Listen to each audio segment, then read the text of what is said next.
तो आज सुनते हैं स्थूल वतन का राज। स्थूल वतन एक ड्रामा स्टेज है ना। ये कोई घर नहीं है, हम लोग का एक ड्रामा का स्टेज है। यहाँ से सारा नाटक चलता है। जहाँ ये सारा नाटक चलता है, यहाँ आत्माएं परम धाम से आकर पाठ बजाती है।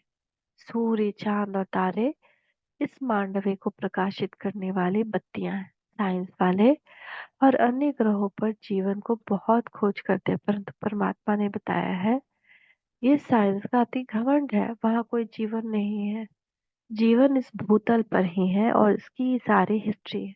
इस स्थूल वतन की हिस्ट्री ज्योग्राफी बाबा ही बताते हैं कि कैसे यहाँ खेल चलता है। सारे कल्प में क्या क्या पार्ट चलता है, सृष्टि में कब कब मूल परिवर्तन आदि होते हैं।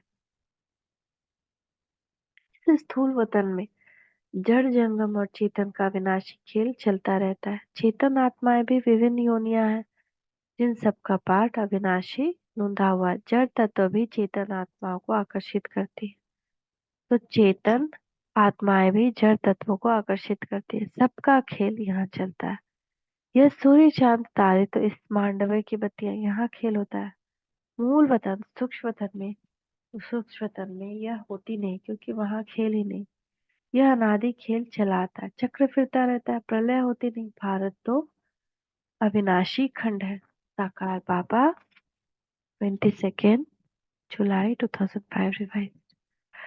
क्या परम धाम में आत्माओं का झाड़ ऐसा ही है जैसा तीनों लोक में चित्र में दिखाई है? उसमें कोई अन्य रहस्य या स्थिति है? रामानुसार दिन प्रतिदिन ज्ञान की पॉइंट्स कुएं होती जाती है, तो चित्रों में भी चेंज होगी। बाप कहते हैं सब बातें पहले ही थोड़ी समझाई जाती है। बाप ज्ञान का सागर है, तो ज्ञान देते ही रहेंगे, करेक्शन होती रहेगी। पहले से थोड़ी बता देंगे, फिर तो आर्टिफिशियल हो जाए। अचानक इत्तेफाक होते रहेंगे। फिर ड्रामा में जो हुआ, राइट, बाबा ने कहा। बाबा ने भी जो कहा है सो ड्रामा अनुसार, ड्रामा में ऐसा पार्ट ऐसा है। साकार बाबा, 24 अक्टूबर 2001 रिवाइज। क्या परम धाम भूमंडल की चारों ओर है या एक तरफ अर्थात ऊपर ही है? ब्रह्मलोक में मनुष्य आत्माएं ही जाती हैं या हर योनि की आत्माएं ब्रह्मलोक में जाती हैं? अर्थात वह सर्व आत्माओं का घर है या मनुष्य आत्माओं का घर ही है? विनाश के बाद सूक्ष्मतम रहता है या नहीं? क्या आत्माएं सारे ब्रह्मांड में स्थित है? और यदि सारे ब्रह्मांड में स्थित है तो उनका परमात्मा के साथ क्या और कैसे संबंध है? हाँ, जैसे आकाश में सारे सारे सर्वस्थित है और उस सबका सूर्य के साथ संबंध है, सभी सूर्य के प्रकाश से प्रकाशित है, ऐसे ही ब्रह्मांड में आत्माएं और परमात्मा रहते हैं।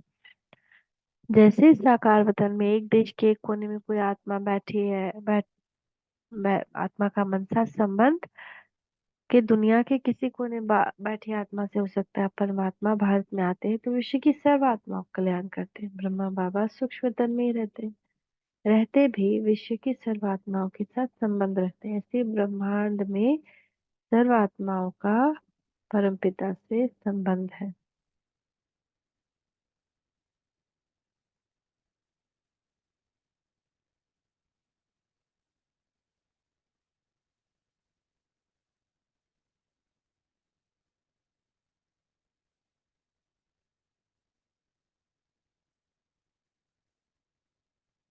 त्रिलोकीनाथ का राज।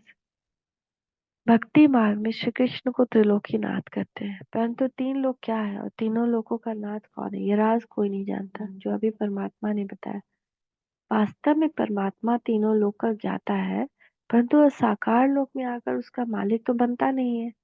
और श्री कृष्ण नारायण के रूप में इस सारी दुनिया का नाथ अर्थात मालिक बनता है, परंतु उसको भी तीनों लोक का यथार्थ ज्ञान ही नहीं, तो वो नाथ कैसे हो सकता है? अब त्रिलोकीनाथ कौन है, यह एक विचारणीय प्रश्न है। अभी परमात्मा हमको ज्ञान देते, कहते बच्चे, तुम बच्चे भी मास्टर त्रिलोकीनाथ हो। निरहंकारी, निराकारी, निरंकार, निर्विकारी, ये तीनों बात याद रखने से क्या बन जाएंगे? त्रिकालदर्शी। अभी बनेंगे त्रिलोकीनाथ और त्रिकालदर्शी, और भविष्य में बस विश्व के मालिक। उस समय परम धाम का भी ज्ञान नहीं है तो सूक्ष्मतन का भी ज्ञान नहीं, तो त्रिलोकीनाथ नहीं हुए। जो तीनों लोक के ज्ञान का स्मरण करते हैं वे है त्रिलोकीनाथ। अव्यक्त बाप दादा 8 मई 1969। कृष्ण को त्रिलोकीनाथ कहा जाता है। त्रिलोकी के नाथ अर्थात मृत्यु लोक।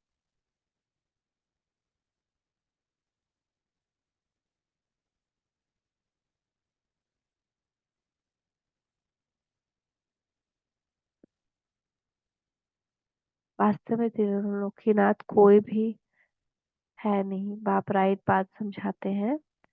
ब्रह्मांड का मालिक शिव बाबा भी है, तुम भी हो। सूक्ष्म वतन की बात ही नहीं, स्थूल वतन का भी शिव बाबा मालिक नहीं, न स्वर्ग का न नरक का। साकार बाबा 6 जुलाई 2005 रिवाइज। तो त्रिलोकीनाथ पे ही सोचेंगे तो कितना देर तक सोचते रह जाएंगे। ओम शांति ओम शांति ओम शांति।